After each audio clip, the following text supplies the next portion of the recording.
Shalom,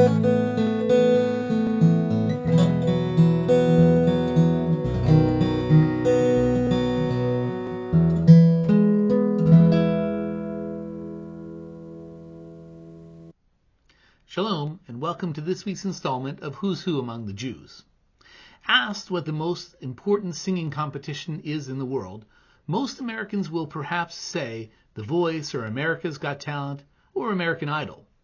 But if you ask that question outside the United States, there's only one answer for sure, and that is Eurovision. The annual global competition where singers represent their country with a mixture of wild costumes, elaborate stagecraft, often campy music, and a not insubstantial amount of glitter, is watched by far more people than any of the American competitions. And it is one of the largest stages where Israel is able to compete with other nations each year, even having won Eurovision on several occasions. This year's contestant, Yuval Raphael, is my Who's Who this week. I'll cut right to the chase. Yuval Raphael placed overall second in the Eurovision finals on May 17th with her powerful ballad, New Day Will Rise. Of note, she was the decisive winner of the popular vote, though when factored together with the votes of each country's judges, the overall winner was JJ from Austria. Still, Yuval Raphael's story is incredible for many reasons. Born in Tel Aviv and raised mostly on a moshav, Yuval Raphael also spent 3 years of her childhood living in Geneva, Switzerland. Perhaps this is one of the reasons why the second verse of New Day Will Rise is sung in French. Her career as a professional singer, however, only began after she emerged as a survivor from the Nova Festival massacre on October 7, 2023.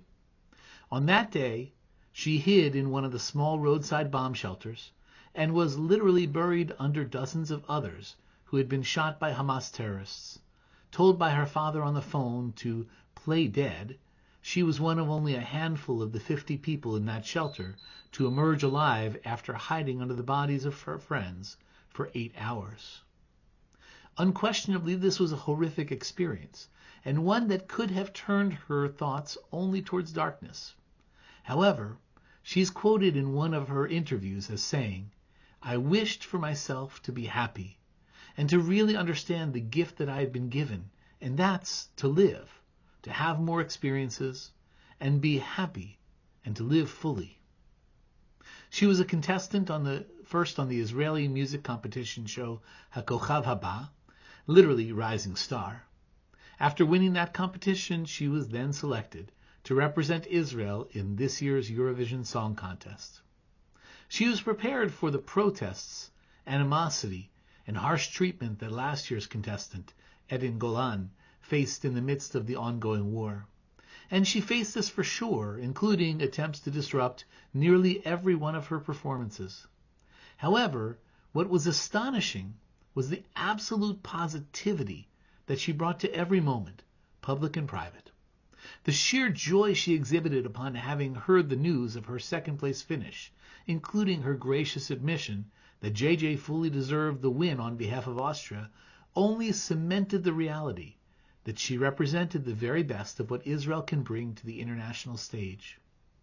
She also represented the age-old Jewish text values, incorporating not only the French of her childhood, but also a verse from Song of Songs, untranslated. Mayim rabim lo yuchlu lechabot et ha'ava, unaharot lo yishtefuha. Many waters cannot overpower love, nor rivers drown it out. Of note, the Eurovision Song Competition is held each year in the home country of the previous year's winner.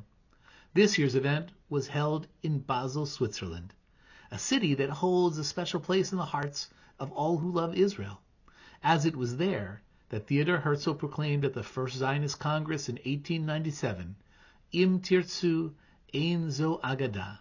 If you will it, it is no dream. We certainly look forward to seeing what dreams come true next for Israel's representative to Eurovision, Yuval Raphael. Tune in next week for another installment of Who's Who Among the Jews.